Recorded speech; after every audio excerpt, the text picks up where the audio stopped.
Wajib mengqada puasa bagi menggantikan puasa yang ditinggalkan kerana haid. Wajib qada puasa lah. Kalau 6 hari, 6 hari lah. 7 hari, 7 hari lah. 8 hari, 8 hari lah. 15 hari, 15 hari lah wajib qada. Okey. Sembahyang tidak wajib qada. Tu untuk wanita. Sebab tu wanita dalam keadaan haid ni boleh pahala. Wanita, dia tak baca Quran dalam keadaan haid, boleh pahala. Dia tak sembahyang dalam keadaan haid, boleh pahala. Dia tak pergi masjid dalam keadaan haid, boleh pahala. Kalau Yahudi, dia pandangan negatif pada wanita. Yahudi, bila isteri keadaan haid, halau isteri keluar daripada rumah, duduk store. Jangan makan sama, jangan minum sama, jangan mari rapat, jangan mari dekat. Bila suci baru masuk semula dalam rumah. Kalau Kristian, haid tak haid pun belasah je lah. Jadi kita tengok Yahudi, Kristian tak kira orang Kelantan kata tak kira cuci cemak. Tak kira cuci cemak. Tak kira, dia tak kira, belasah semua kali. Jadi Islam jaga bab-bab ni ambil kira. Bab najis, bab suci, bab haid. Tu tengok, lebih sophisticated berbanding ajaran agama-agama yang lain. Tak? Hindu tak tahu Hindu macam mana. Jangan Mr. Russian jangan Hindu. Isteri haid pun belasah juga. Buddha ke Kristian je lah. Okey. Sembahyang tidak wajib qada. Makruh jika diqada, tapi mengikut haram. Apa nak qada lagi? Tak wajib qada, tak wajib qada tak ya? Jadi tak, wanita yang tak sembahyang ketika haid dia dapat pahala. Tak baca Quran dalam haid dapat pahala. Tak angkat Quran, tak pegang Quran dalam haid dapat pahala. Tak pergi masjid dalam haid dapat pahala. Orang Yahudi tu dia halau perempuan kat hutan gitu sampai sekarang ke? Sampai sekarang? Sampai sekarang? Tak tahulah, takut Yahudi sekarang ni lebih apa? Lebih liberal sikit lah. Yahudi sekarang lebih liberal sikit. Bila perempuan Yahudi 2-3 hari haid, dia makan ubat kasih kering gitu kan. Nak cepatkan dia punya proses itu dan nak capai dia punya hajat. Kan zaman moden, kan boleh suntik pun dah. Tak? Bila nak clearkan darah haid tu, haid mari 2-3 hari, dia ikut cara normal. Lepas tu nak cepat clearkan, suntik ya. Baru dia nampak bersih. Okey. Kalau dia was-was kan Ustaz, untuk hari ke-6 tu dia rasa macam habis dah haid. Tapi berasa seolah-olah macam ada lagi. Gimana? Seolah-olah berasa macam ada tapi tak ada. Dia kena tengok sifat dia. Yang pertama, kalau dia was-was, mudahnya la ibrata fi dhannil bayyinil khata'u. Tidak boleh diambil pengajaran bagi keterangan yang terbukti salah. Dia rasa was-was tapi sebenarnya tak ada. Jadi kira hak sebenar lah, hak tak ada. Yang seterusnya, haid ni dia ada sifat darah dia. Okey, mula-mula darah hitam. Sebab dia keluar daripada pangkal rahim. Darah hitam pekat. Yang lepas tu merah. Okey. Yang tiga coklat. Okey. Yang keempat kuning. Okey, antara kuning kepada putih ni, bersih ni, dia kena cek setiap masa. Masalah muslimat kita. Katakan kuning ni subuh, tak? Katakan subuh 6:10 pagi, dia bangun subuh, nak bikin, nak mandi, nak pergi kerja, haid dia kuning. Tak? Waktu zuhur dia kat jabat. Dia kena cek lah pukul 12 tengah hari kat zuhur kat jabat. Dia kena cek kuning ke putih. Atau putih. Proses daripada kuning ke putih ni tukar cepat, biasa.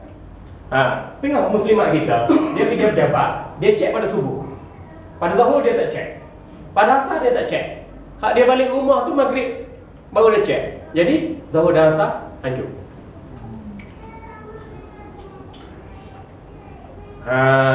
Patutnya kita cek sini. Kita boleh tentukan subuh ni kita memang tak sembahyang dah sebab masih kuning lagi, masih kata haid. Tapi kepada zuhur ni kita cek lah. Kalau putih bersih sini, wajib mandi sembahyang. Cuma stigma kita negatif. Kita kata lesa mandi pejabat, orang tahu, tak ada shower, air perlahan, apa lagi macam-macam, tak ada shampoo, tak ada tu, tak ada ni. Tengok. Lepas tu zuhur tinggal, asar tinggal, hak cek maghrib. Lepas tu kalau dia keluar balik Ustaz? Kalau dia keluar balik, kuning balik. Siapa keluar? Head keluar balik, kuning balik. Kuning balik. Kuning balik memang head lagi. Kita tengok pada kebiasaan berapa hari. Tengok pada kebiasaan kita tadi. Biasanya 6 hari 7 hari. Kalau isteri saya 9 hari contoh. 9 hari. Jadi dia tahu dah hari ke-9 tu dia tengoklah. Hari dia putih ke kuning tu dia akan check dengan kapal, check pada setiap waktu solat. Dia jenis yang tak tentu Ustaz Dia ada macam-macam jenis orang yang tak tentu. Kadang 10 hari, kadang 12 hari. Betul. Berdasarkan pada kesihatan dan proses tumbesaran pada badan seseorang. Kadang pada iklim, orang di kawasan sejuk lain dengan orang kawasan panas. Orang besar lain dengan orang ku. Okey. Kalau darah keguguran, dia kadang dia keluar darah sikit je kan. Itu dikira darah berpasal. Darah pasal. Itu saya nak tanya, perkarangan Masjidil Haram tu ada dikira masjid lah. Tak boleh lah orang ambil gambar kat situ. Ambil gambar taklah haram. Ambil gambar tu makruh. Sebab apa? Kita duk fokus kepada benda-benda yang bersifat remeh daripada ibadat tu sendiri.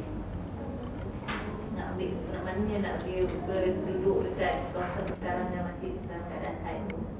Boleh. Kalau ikut mazhab kita tak boleh. Perkarangan masjid adalah masjid. Kalau ikut mazhab kita, pagar masjid ni adalah masjid. Ni masjid kan. Ni pagar masjid ni. Katakan masjid tu sini. Ni parking kereta. Ni parking kereta. Masuk dalam pagar masjid je, kita kira masuk masjid. Kalau masa waktu haid kita potong kuku ataupun cabut bulu, adakah kita akan mandi wajib tu kita siram juga kumpulan kuku tu? Tak. Yang ada pada kita saja. Kali kita boleh buang lah masa Ya. Satu Ustaz, boleh tak orang yang haid ni ziarah orang meninggal? Adakah Orang haid boleh tak dia duduk di dekat dengan apa ni? Sebab ada pendapat kata malaikat tak ada, bila orang haid tu malaikat tak datang.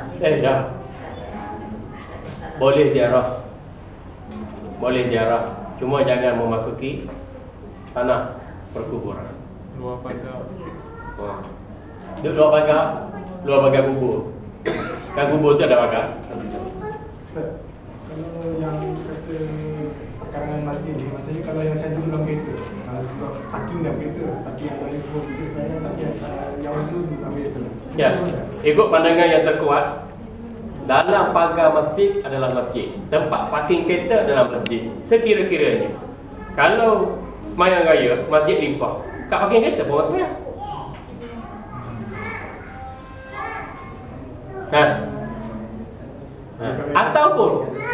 Ataupun hamba Allah ni dia malas semayang.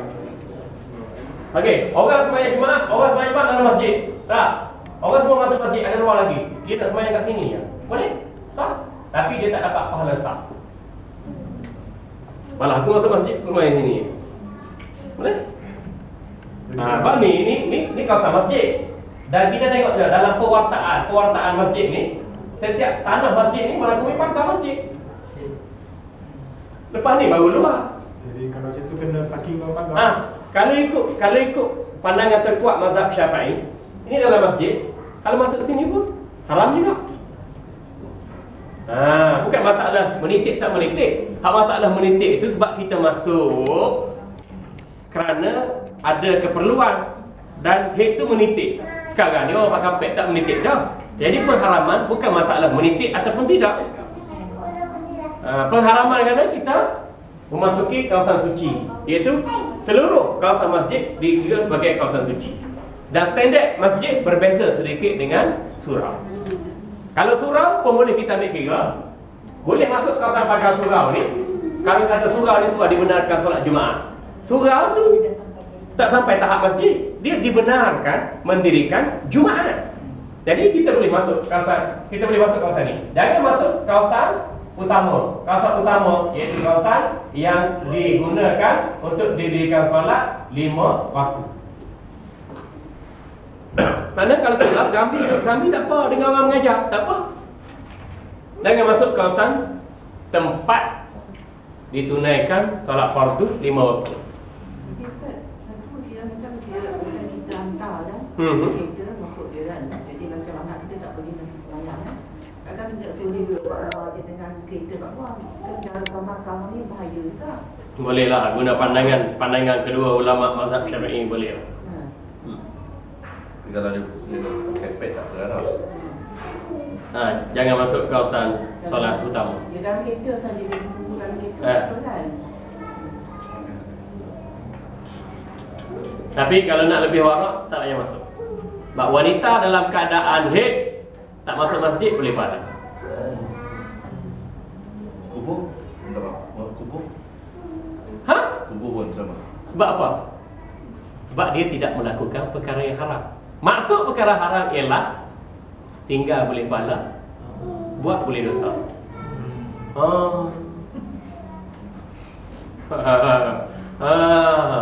Kalau kita nak ikut perselisihan pandangan kalau ulama kata tak apa. Masuk kawasan masjid, jangan kata masuk dalam tempat solat. Dah sebenarnya tanah tu tanah apa? Tanah masjid itu. Tanah apa? Tanah masjid itu. Nanti orang akan ramai situ jadi padat penduduk. Tanah tu akan buat masjid juga, betul tak? Sebab diwakilkan untuk masjid. Jadi kita keluar daripada khilaf ulama lebih warak. Sebab nak jaga pandangan yang lebih kuat. Katakan masuk masjid tak semestinya masuk dalam bangunan masjid. Masuk tempat parking pun kira kawasan masjid dah. Sebab dia ada pewartaan tu. Kan macam masjid sekarang ni, Masjid Putra lah. Masjid Putra. Hak lama dia luar dah. Dekat luar apa? Masjid juga. Bawah sana apa? Masjid juga tu. Kira-kira orang salat sah. Dan sekarang ni kita tengok ada masjid merepek. Masjid dia buat homestay kat atas. Bawah masjid atas homestay. Kata merepek. Bukan apa kat kampung saya sendiri pun. Kat kampung saya, kat Kota Baru. Masjid, lepas tu atas tu buat homestay. Saya kata ni merepek. Mana boleh buat gitu? Nanti orang naik laki bini tidur situ. Bila naik syekh laki bini, UFC laki bini, wrestling laki bini. Tengok dalam keadaan junub. Bila junub, haram masuk masjid. Tidur lagi dalam masjid. Dan begitu juga kalau kita isteri boleh jagalah, bagi kita faham. Tapi anak kita, menantu kita, cucu kita pun tak tahu bila dia mari ke tidak ke apa ke semua kan. Macam mana setengah masjid nak dibuat homestay? Itu kita kata merepek. Betul banyak benda-benda yang lara. Ada homestay banyak benda lara. Ada main gadget, ada tengok filem, ada tengok internet, ada tu ada. Sedangkan tu masjid. Memang dia sambung 17 tingkat masjid. Bawah masjid, atas tu homestay buat sewa nak income masjid. Kalau income masjid lain, tapi bukan dengan cara begitu. Jadi fungsi masjid tu sudah tidak ada kredibilitinya lagi. Sebab lagu ni masjid menagih simpati daripada kegiatan ekonomi, tapi dalam masa yang sama mencacatkan kredibiliti masjid itu sendiri sebagai tempat suci umat Islam. Maknanya hotel yang ada sembahyang Jumaat tu tak boleh kan? Hotel yang ada sembahyang Jumaat macam kat Ampang tu. Itu surau yang dibenarkan mendirikan Jumaat. Boleh. Cuma pegangan surau tu lah. Cuma pegangan surau tu ya tak dimasukkan. Dalam kawasan surau tempat ikan solat tu tak boleh masuk orang. Ustaz, kubur pun tak boleh Ustaz? Kubur tak boleh. Haram. Masuk dalam keadaan Kalau dia pegang jenazah tak boleh. Pegang jenazah. Jenazah tu siapa? Mak dia ke? Tak apa. Kita tengok orang yang diharamkan untuk tengok pada muka surat 53 tu 1 hingga 8. Okey.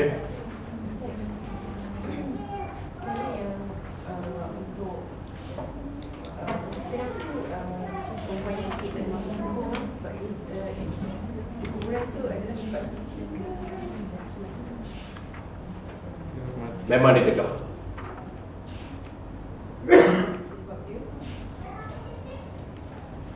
Wanita tak boleh masuk masjid dalam keadaan tidak menutup aurat.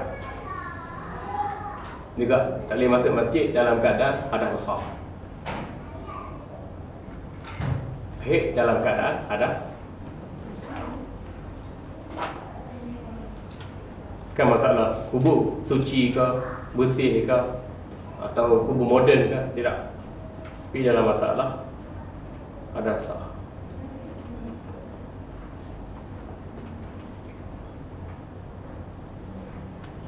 Lagi satu, kita nak pergi kubur,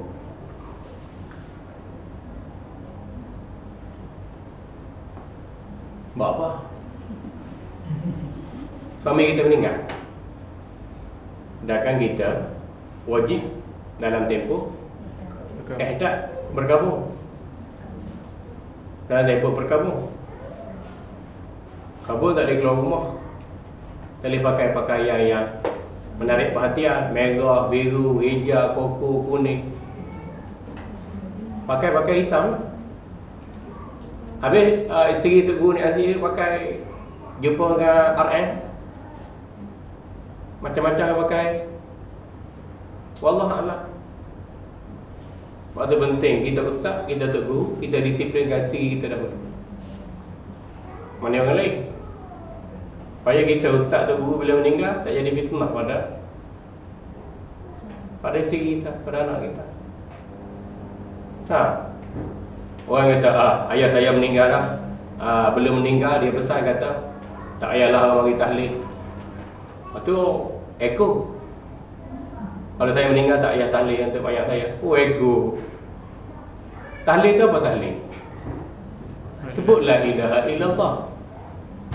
Ego. Bila aku meninggal, jangan panggil nama Allah. Ego tu. Ego tu sifat iblis. Lagi ke dia tak guru ke, dia orang politik ke, apa ke, tak kira. Jangan ego. Dan kita tak boleh halang orang nak doa untuk kita. Jadi sebelum doa tu sebut nama Allah dulu. Kita sebut nama Allah, la ilaha illallah, la ilaha illallah. Kita sebut nama Allah. Kita mantapkan tauhid kita, la ilaha illallah. Lepas tu baru kita doa. Jadi tahlil ni sebut la ilaha illallah. Tahlil ni doa. Tahlil ni silaturahim, hubungan silaturahim. Tahlil ni beri makan kepada orang hidup. Tahlil ni selawat pada Nabi. Tahlil ni istighfar. Tahlil ni doa orang hidup, doa orang mati. Bila kita jadi ustaz, kita kata ayah saya besar, jangan buat tahlil. Pak ayah kita pernah kata tahlil amalan jahiliah. Jahiliah ni orang kafir. Jahiliah orang kafir bro. Orang kafir mana dia sebut la ilaha illallah. Dia tolak la ilaha illallah. Lakum dinukum waliyadin.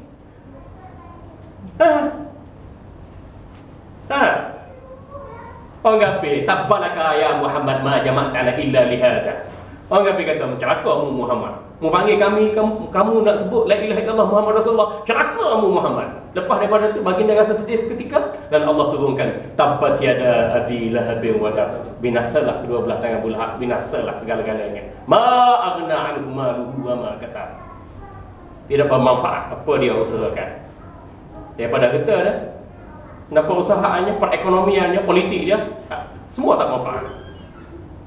Faisla naran zaqalaha. Dia akan dicampak dalam api neraka yang menyala. Bukan dia saja, wa mar'atuhu, bini dia pun akan masuk neraka juga.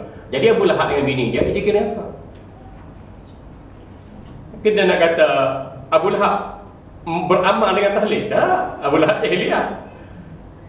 Yahudi beramal dengan tahlil? Tak. Kristian beramal dengan tahlil? Tak. Semua pokok, semua batu, semua kayu beramal dengan tahlil? Tak. Jadi apa mekanisme kita nak kata tahlil amalan jahiliah? Dan kawan jahiliah pun tak buat. Macam Ustaz Mamat tu, Ustaz Mamat daripada Penang, dia kata apa nama ni, Yahanana amalan orang jahiliah. Siapa jahiliah? Mu jahiliah. Kita nak kata jahiliah. Jahiliah mana? Jahiliah mana? Jahiliah mana yang sebut Yahanana zalikal fadlu minallah. Alangkah butuhnya kami ada Rasulullah. Butuhnya kami ada Rasulullah. Memang. Ulama kita menyebut laula sayyidina Muhammad ma khalaqallahu al-khalqa. Kalaulah tidak kerana Nabi, Allah tak akan cipta alam buana ini. Sebab baginda diutuskan wa ma arsalnaka illa rahmatan lil alamin. Mana orang jahiliah sebut ya Hanana tak sebut pun. Mana orang jahiliah puji Nabi? Tak ada. Mana orang jahiliah apa rasa bertuahnya kan ada Nabi? Tak. Orang jahiliah nak bunuh Nabi. Hina Nabi, kata Nabi ni jahat, kata Nabi tukang sihir, kata Nabi ni gila wanita, kata Nabi ni apa nama ni nak rampas kedudukan mereka. Yahudi pun marah. Bila orang Yahudi tahu Nabi SAW jawab ni fa'tazilun nisa wa yas'alunaka 'anil mahid, fa'tazilun nisa fil mahid. Bila Yahudi tahu Nabi kata jauhlah wanita kamu dalam keadaan haid. Isna'u kulla syai'in illa nikah. Kalau wanita dalam keadaan haid, buatlah apa saja kecuali jangan jima. Maka Yahudi marah. Yahudi kata, apa ni Muhammad ni? Dia nak buang kepercayaan kita yang mengasingkan wanita, menjauhi wanita dalam keadaan haid. Muhammad mari ni dia nak buang keyakinan kita, adat kita, kepercayaan kita. Tak boleh pakar Muhammad ni. Hidup orang jahiliah ke, Yahudi ke, Kristian ke, Majusi ke, semua pokok, semua batu, semua bulan bintang takkan puji Nabi, takkan rasa bertuah dengan Nabi sallallahu alaihi wasallam. Nak kata jahiliah macam mana? Dia orang yang kata jahiliah sendiri jahil. Jahil apa? Jahil Turki, jahil Murakkab, jahil Abu Dhabi. Gitu. Yang kita kadang-kadang sedih. Ustaz-ustaz dia cakap benda merepek. Dia cakap benda yang telah diselesaikan oleh beribu-ribu para ulama. Tahun lepas dia main tahlil, 10 tahun dulu main tahlil, 50 tahun dulu dia main tahlil, 50 tahun ke datang dia bahas tahlil juga. La ilaha illallah. Itu ke Islam? Tak habis pasal tahlil, kenduri arwah. Mana ulama-ulama kita tu semua tak kerti, semua jahil, semuanya tak faham hadis, tak faham fiqh, tak faham tauhid, tak faham tafsir. La haula wala quwwata illa billah. Pelik semua orang sekarang. Itu perangai bapak Wahabi. Dia makan ubi je, tak makan nasi, tak makan roti. Dia main tahlil. Sampai bila pun tak habis-habis. Ni tuan-tuan nak faham masalah Wahabi. Ni ada 70 masalah perbandingan hujah antara Wahabi dan Ahlus Sunnah wal Jamaah. Jangan dia ikut mufti Pasir Berdengung. Mufti boleh, mufti Pasir Berdengung. Mufti Pasir Berdengung dia sokong Wahabi. Lepas tu bila kita argue Wahabi ini bertentangan dengan Ahlus Sunnah wal Jamaah, dia kata dia tak Wahabi pula. Tu mufti Pasir Berdengung, kejap cakap A, cakap B, lepas tu A balik, lepas tu B balik. Mufti Pasir Berdengung. Kita jangan ikut mufti Pasir Berdengung ke atau Pasir Dua Butir ke. Kita ikut negeri Selangor, ikut mufti Selangor. Mudah aja. Ustaz, ya. Dengan tahlil, macam mana ada ustaz yang dia kata dia bukan Wahabi, macam melawan Wahabi, tapi dia punya fatwa macam Wahabi. Dia cakap Wahabi kata tahlil tak sampai dia cakap, tapi dengan syarat kena ada anak orang tu. Kalau tak, jangan bagi saya buat tahlil, tak sampai kalau tak ada seorang pun anak. Macam Wahabi. Okey. Itu jahil kita kata. Kalau dia tak mengaku Wahabi, dia kata jahil. Yang Nabi sebut idza mata ibn adam in qata amalu illa min salasin. Sadaqatin jariyatin wa ilmin yuntafa'u bihi wa waladin salih yad'ulah. Rawahu Muslim. Bila meninggal anak Adam terputus amalannya 3 perkara. Ya. Bila meninggal anak Adam terputus amalannya kecuali 3 perkara. Okey. Idza mata ibn adam in qata'a amaluhu illa min salas. Okey. Sadaqatin jariyatin wa ilmin yuntafa'u bihi wa waladin salih yad'ulah. Okey. Bila meninggal anak Adam terputus amalan seseorang yang mati, si mati, kecuali 3 perkara. Kecuali 3 perkara. Habis sebut 3 perkara. Okey. Sedekah jariah. Ini maknanya wakaf. Ilmu yang tak bihi, ilmu yang dimanfaatkan. Dia ada ilmu, dia ajar orang. Dan orang amal dengan ilmu dia. Dan anak yang soleh mendoakan untuknya. Okey, yang Nabi sebut 3 perkara di sini ni contoh. Bukan terhad pada 3. 3 ni contoh. Ada lagi 4, 5, 6, 7, 8, 9, 10. Bukan terhad. Sebabnya orang mati ni, orang mati dia tak boleh menyekat kebaikan yang orang buat untuk dia. Boleh cakap, aku mati, jangan sedekah untuk aku. Aku mati, jangan buat kebaikan untuk aku. Tak boleh. Contoh 3 ni sedekah jariah. Harta yang diwakafkan. Mana benda tu dimanfaat kembang berterusan. Dia meninggal dunia. Macam tuan-tuan wakaf mikrofon sini. Tuan-tuan meninggal. Mikrofon ni guna di sini ke di masjid ke di surga, tetap pahala. Ataupun kita wakaf kapet. Untuk pusat ni, untuk surga, untuk masjid. Guna. Kita wakaf buku. Buku kita orang baca, kita dapat pahala walaupun kita mati 1 tahun, 2 tahun. Okey, ilmu yang diajar orang, orang yang dapat manfaat, kembang. Okey, dan anak yang soleh mendoakan. Okey, dia panggil sini wawaladun soleh, anak lelaki yang soleh. Kalau kita nak ambil zahir hadis, anak lelaki. Kalau ada perempuan tak boleh. Kalau ada perempuan tak sampai. Kapal. Kalau ada perempuan, kapal perempuan tak sampai. Bukan maksud gitu. Ni jelas ni. Wawaladun soleh ya da'ulah. Anak lelaki yang soleh mendoakan untuknya. Tapi kalau anak lelaki itu anakku sekali.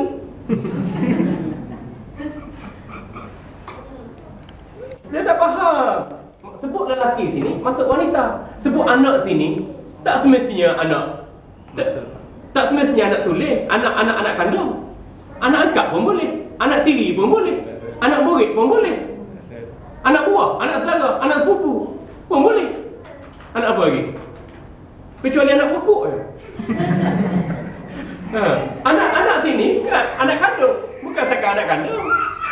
Mana perluasan makna anak yang memiliki hubungan silaturahim.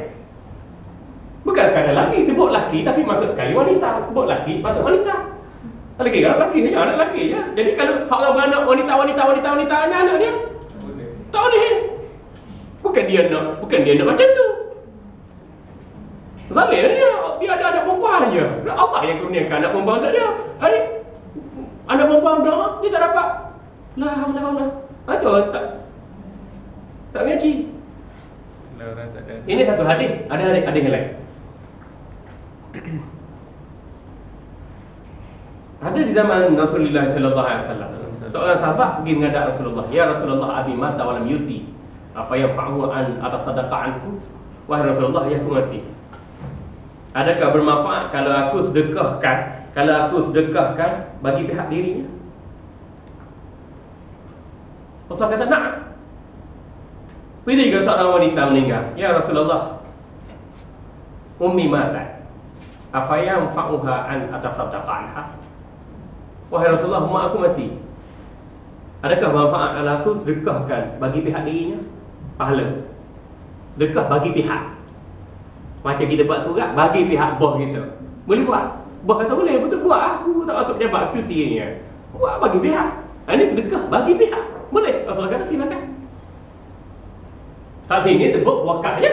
Sedekah jariah ni sedekah yang sentiasa diambil manfaat. Wakaf je. Habis sedekah badalan anil mayyit. Silakan.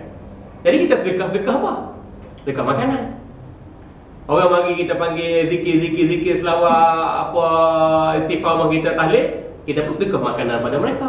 Makanan yang mereka makan tu jadi darah daging. Dengan darah daging tu mereka buat ibadat.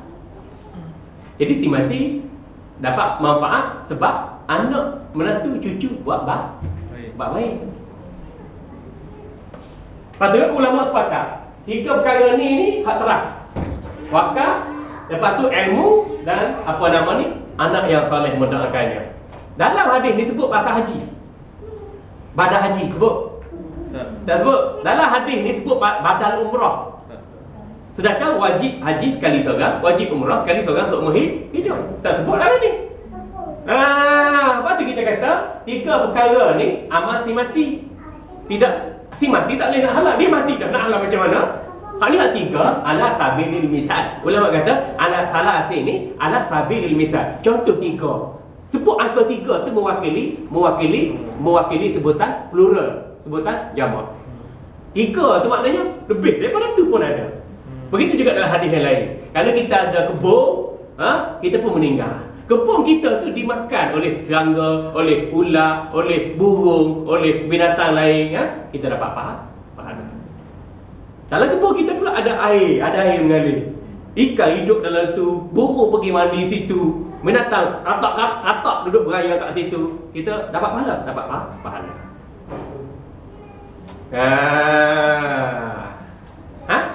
Tapi tak masuklah hadis ni. Masuklah hadis lain. Lepas tu kalau sedekah ni sampai pada si mati, ilmu ni sampai pada si mati, doa anak soleh sampai pada si mati, doa ulama pewaris Nabi, doa ulama, kita panggil ulama pergi doa ayah kita hak meninggal, tak sampai. Kalau doa anak belum tentu alim, dia tak syarat wa waladin salihin alimin wara'in. Doa anak yang soleh yang warak baru siapa. Kalau tak soleh tak warak, tak siapa. Mana? Berapa ramai orang yang sekolah sekarang ni, sekolah konvensional sekarang ni, baca doa pun tak reti, baca doa Arab sikit Rabbana atina fid dunya, lepas tu baca doa kat Melayu. Adakah rahmat Allah tu terhijab pada mereka? Nak doa pada bapak dia? Oh, dia hak belajar sekolah Inggeris dulu. Nampak? Lepas tu, kalaulah doa anak yang soleh ni sampai, doa ulama lagi sampai. Kalaulah sedekah jariah, ilmu manfaat, doa ni sampai, kalau baca ayat suci Al-Quran lagi utama. Kerana benda ni bukan mukjizat. Al-Quran tu mukjizat. Apa Nabi sebut? Iqra'uha ala mautakum. Bacalah Yasin atas orang yang sedang nak mati atau yang telah matikan dengan kamu. Takkanlah baca Yasin tu tak bermanfaat. Lakinu mautakum la ilaha illallah. Talqin kau mati kalangan kamu tu la ilaha illallah. Takkan kita sebut la ilaha illallah tak bermanfaat? Kerana Nabi sendiri suruh. Lepas tu Nabi sendiri dalam hadis yang sahih. Dalam hadis yang sahih Muslim, Nabi lalu pada 2 kubur yang sedang diazab. Bagi nak dengar kubur tu dalam azab. Rekahnya seorang kes tak basuh kencing, seorang kes mulut laser. Nabi tanya, "Mat, kenapa kamu kena seksa ni?" "Aku tak basuh kencing, wahai Rasulullah." Tak apa. Minah, kenapa kamu kena seksa ni?" "Aku ni tak jaga mulut, wahai Rasulullah, suka bawa mulut." Baginda pun ambil pagar, potong pelepah tamak, pacak sini satu, pacak sini satu. Dan baginda sebut apa? La'alla yukhaffifani malam yai basah. Mudah-mudahan pelepah tamak yang aku pacak hidup ni boleh meringankan sedikit bebanan azab 2 orang ni, lagi mana pelepah tamak tu basah. Ada pelepah tamak masuk sini tak? Tak ada. Tempat lain dia jumpa satu hadis tu, dia pegang hadis tu, dia kata lepas tu apa mekanisme nak kata dia anak soleh? Mu tak boleh doa pada ayahmu, tak siapa doa pada ayahmu, mak mu jahat, mu fasik, mu tak semayang, mu tak doa, fasik, tak semayang. Apa mekanisme yang nak menentukan doa anak yang soleh dia sampai? Rahmat Allah. Kalau anak dia tu judi, zina, mabuk, gangster, bila ayah dia meninggal, anak tu sedar dan insan semayang, nak pergi doa, tak sampai mu jahat, tak boleh. Jadi banyak lagi hadis-hadis yang berkaitan. Dia dapat satu hadis, dia duduk syok sendiri. Lepas tu buat kesimpulan mudah. Kita kumpul dulu hadis ni, baru ada natijah. Jangan buat kesimpulan yang mudah. Nampak ni. Makin canggih, tapi dia kata kalau tak ada anak jangan bagi saya. Ada Kalau tak ada anak pada semati ni jangan bagi saya buat tanding. Dia siap pesan dekat imam-imam lain, dekat surau tu. Tu jahil.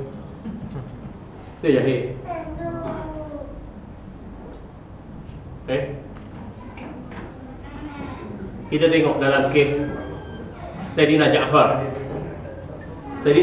At-Tayyar. Sayyidina Ja'far ni panglima perang Rasulullah sallallahu alaihi wasallam di Medan Mu'tah.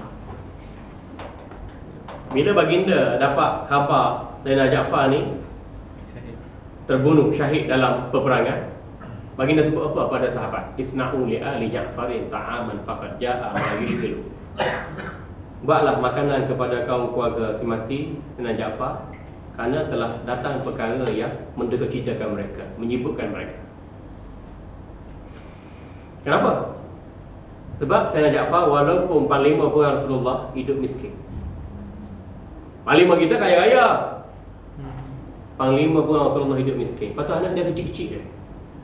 Jadi bila Sayyidina Ja'far tu sedih dan nak menghilangkan bebanan kesedihan tu, maka Nabi kata buatlah makan, ringankan sedikit bebanan keluarga Sayyidina Ja'far. Buat makan tu nak bantu dari sudut moral, dari sudut spiritual, bahawa Islam ni tolong menolong antara satu sama lain, antara orang hidup dengan meninggal, kemudian antara hidup dengan waris-waris yang masih meninggal. Itu satu kes. Dalam hadis Asim bin Kulai menyebut bahawa Aisyah radhiyallahu anha sendiri ada kematian sanak saudara kaum keluarganya, dia sendiri buat makanan daripada sarip. Sarip ni ambil tepung, masak-masak campur dengan daging, buat macam gulai gitu, lepas tu panggil orang makan. Kerana sarip ni dia kata boleh menghilangkan duka cita.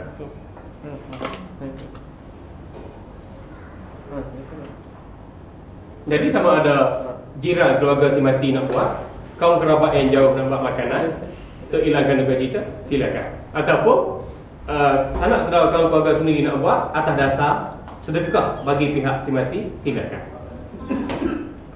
Adapun larangan pada hari jari kun dan na'udul ijtima' inda al-mayyit sunnatu ta'amu minan niyahah, tu larangan adanya niyahah. Niyahah ni tak apa niyahah? Meratap. Bila ada kematian nangis. Satu lagi ni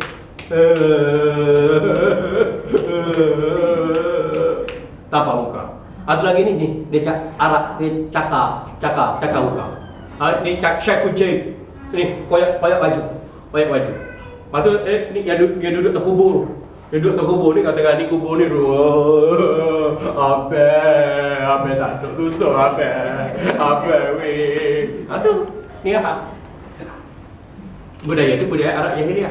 Hak ni yang disebut dalam kitab-kitab ulama kata bid'ah qabihah, bid'ah yang tercela atau bid'ah mazmumah. Kerana niyahah, unsur niyahah tu ada, unsur meratap jahat Arab Jahiliyah. Memang.